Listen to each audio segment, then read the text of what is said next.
அரசியல் தலையீடு இருக்கு அப்படின்ற குற்றச்சாட்டை தான் முன் வச்சிருக்காங்க. அப்படிதான் பார்க்கணுமா இத?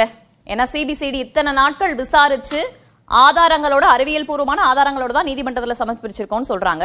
ஒருவேளை அது தவறாக இருந்தால் அதை பார்க்கக்கூடியதும் நீதிமன்றம் தான், அதனால பாதிக்கப்பட போடியதும் சிபிசிஐடி தான். அப்படி இருக்கும்போது தவறான தகவல்கள் அப்படி கொடுக்க முடியுமா? திரு அக்னீஸ்வரன், உங்ககிட்ட தான் என்னதுக்கு பிரகாஷ் சார் நினைச்சிட்டேன், உங்களதான் பார்த்துட்டு இருக்கு. சரி, ஓகே. அதாவது இங்கு பேசின ராஜகம்பீரன் அப்பாஸ் அவர்களும் நம்மளுடைய விடுதலை சிறுத்தைகள் கட்சியினுடைய செய்தி தொடர்பாளரும் ஆட்சி அதிமுக ஆட்சியில் அப்படித்தான் ஏங்க. இன்னைக்கு தலைப்பு வேங்கை வயல். வேங்கை வயலில் இருக்கக்கூடிய இந்த திராவிட முன்னேற்ற கழக அரசு எப்படி செயல்பட்டிருக்கிறது என்பதைத்தான் நீங்கள் பேசணுமே ஒழிய எல்லா ஆட்சியும் அப்படித்தான், காவல்துறையே அப்படித்தான், அது வேற, உங்களுடைய பார்வை அப்படியாக இருக்கலாம்.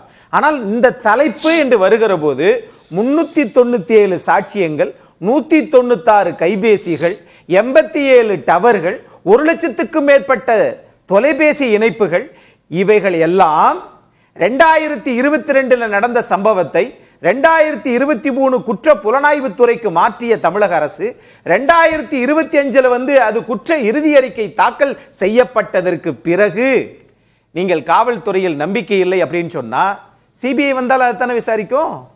அதை மட்டும் நம்புவீங்களோ? அப்போ நீங்கள் மாநில அரசை நம்பலன்னு சொன்னா நீங்கள் கூட்டணியில் தொடர்ந்து இருக்கிறீர்களே, அப்ப இது யாருக்காக?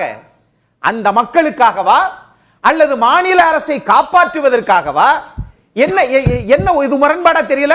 இது ஒரு புறம். அடுத்து இங்க சொல்லப்பட்டிருக்கக்கூடிய முரளிராஜா, சுதர்சன், முத்துகிருஷ்ணன் இவர்கள் 3 பேரும் கைது செய்யப்பட்டார்களா, பிணையில் வந்தார்களா அல்லது முன்ஜாமீன் கேட்டிருக்கிறார்களா என்பதை தாண்டி இதில் முரளிராஜா என்பவர் ஒரு ஆயுதப்படை அதிகாரியாக, காவல்துறை அதிகாரியாக இருக்கிறாரே, இதுவரைக்கும் நீங்கள் பணியிடை நீக்கம் செய்தீர்களா இல்லையா? அல்லது அந்த அரசு துறை சார்பாக அவரை ஏதாவது விசாரிச்சீங்களா? இல்லையே. நீதிமன்றத்துல குற்றப்பத்திரிகை தாக்கல் செய்யப்பட்டிருக்கிறது. அவங்க பார்த்துட்டு அதற்கு பிறகு உறுதி செஞ்ச பிறகுதான் நடவடிக்கை எடுக்க முடியும். அப்ப 2022 இருந்து இன்றைக்கு பேசக்கூடிய தமிழ்நாட்டுடைய விடுதலை சிறுத்தைகள் கட்சியுடைய மரியாதைக்குரிய தலைவர் தொல் திருமாவளவன் அவர்கள் இவ்வளவு நாள் காலதாமதம் ஆச்சே, இதற்கு ஏன் நீங்கள் பொறுப்பேற்க கூடாது, அதனால் நாங்கள் கூட்டணிக்கு நெருக்கடி தருகிறோம் என்று என்றைக்காவது பேசியிருக்கிறீர்களா?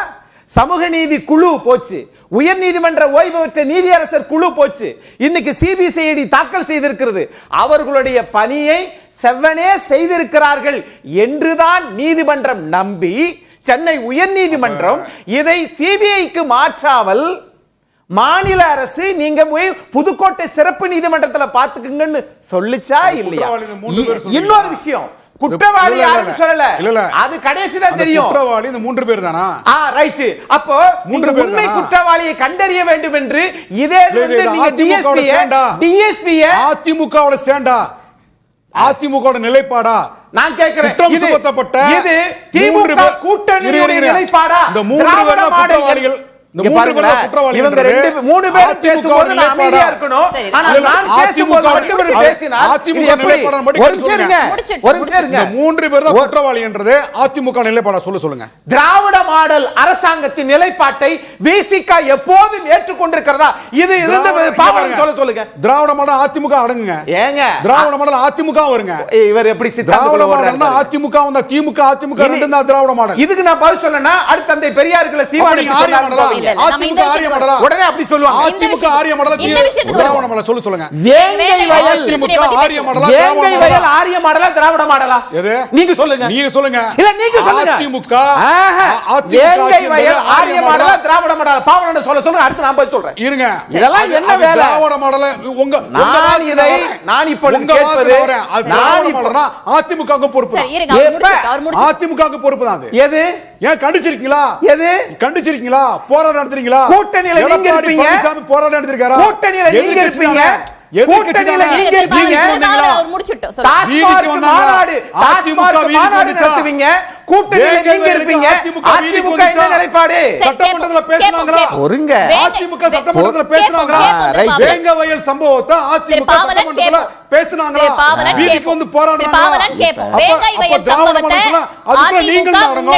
போராட்டம் நடத்தியதா, சட்டமன்றத்தில் பேசியதான்றதா அவரோட கேள்வி. இதுக்கு அந்த இப்ப வந்து நீதிமன்றத்துல போட்ட வழக்கு இன்னைக்கு குற்ற இறுதி அறிக்கை தாக்கல் செய்யப்பட்டிருக்கிறது மாநில குற்ற புலனாய்வுத்துறை. அதுதான் இன்றைக்கு இவர் பேசக்கூடிய அரசியலை அரசாங்க இயந்திரத்தோடு ஒப்பிட்டு பேச வேண்டும். அதுதான் நான் வந்திருக்கிறேன். இது நடந்துச்சா? ஏன் பாஜக ஆதரிக்கல? அதுக்கெல்லாம் நான் பொறுப்பு கிடையாது. இல்ல, இன்னைக்கு இப்பொழுது நான் கேட்பது, விசாரணை வேணும்னு திரு ஜெயக்குமார் அவர்கள் சொல்லியிருக்காரு. இந்த விவகாரத்துல சிபிஐ விசாரணை வேணும்னு சொல்லியிருக்காரு. வேங்கை வயல்ல இதுவரைக்கும் சட்டமன்றத்துல எழுப்பியோ அல்லது போராட்டம் நடத்தியோ அதிமுக ஏதாவது ஸ்டெப் எடுத்துச்சா அப்படின்னு கேக்குறாரு. அதுதான் கேள்வி. ஆளுகிற கூட்டணியில் இருக்கிற நீங்களே 13 கட்சிகள் கேட்டீங்களா? கேட்டிருந்தால் 3 ஆண்டு காலம் ஆளுகிற அரசு மௌனம் சாதிக்குமா? போராட்டம் நடத்தியும் 3 ஆண்டு காலம் ஆகியிருக்கிறதுன்னா அதிமுக சொன்ன மட்டும் நடந்துருமா என்ன? ஆக கூட்டணி வலுவாக இல்லை, கூட்டணி வலுவாக இல்லை. ஒரு சொல்லாமலாம் கிடையாது, பெயர் அளவிற்கு திராவிட முன்னேற்ற கழக அரசு இவங்க கொண்டு போனா வேற விதமா என் பேச்சை திருச்சி கொண்டு போயிருவாங்க. அது என்னுடைய நோக்கம் அல்ல. இப்போ மாநில சிபிசிஐடி குற்ற புலனாய்வுத்துறை கேட்டது யார்? விசிகா தான் கேட்டுச்சு. மாநில அரசு ஒப்புக்கொள்ள இப்ப பாத்தீங்களா? தமிழக அரசை கேட்டது விசிகா, கேட்டோ மாநில அரசு ஒத்துக்கொண்டது. மாநில அரசு குற்றப்புலனாய்வுத்துறை குற்ற இறுதி தாக்கல் பண்ண பிறகு அதுல நம்பிக்கை இல்ல. சரி, நாளைக்கு சிபிஐ வருதுப்பா, சிபிஐ குற்ற புலனாய்வு இறுதி அறிக்கை கொடுத்ததுக்கு பிறகு புலனாய்வுத்துறை மீது நம்பிக்கை இல்லை என்றால் எங்கே போவது இந்தியாவில்? சொல்லுங்க, யாரைத்தான் நம்புவீர்கள்? ஆனால் கூட்டணி மட்டும் திமுகவினுடைய கரங்களை நாங்கள் இறுக பற்றிக் கொள்வோம். என்ன சார் நீதி இது? இதுதான் சமூக நீதியா? சரி, கேட்போம்.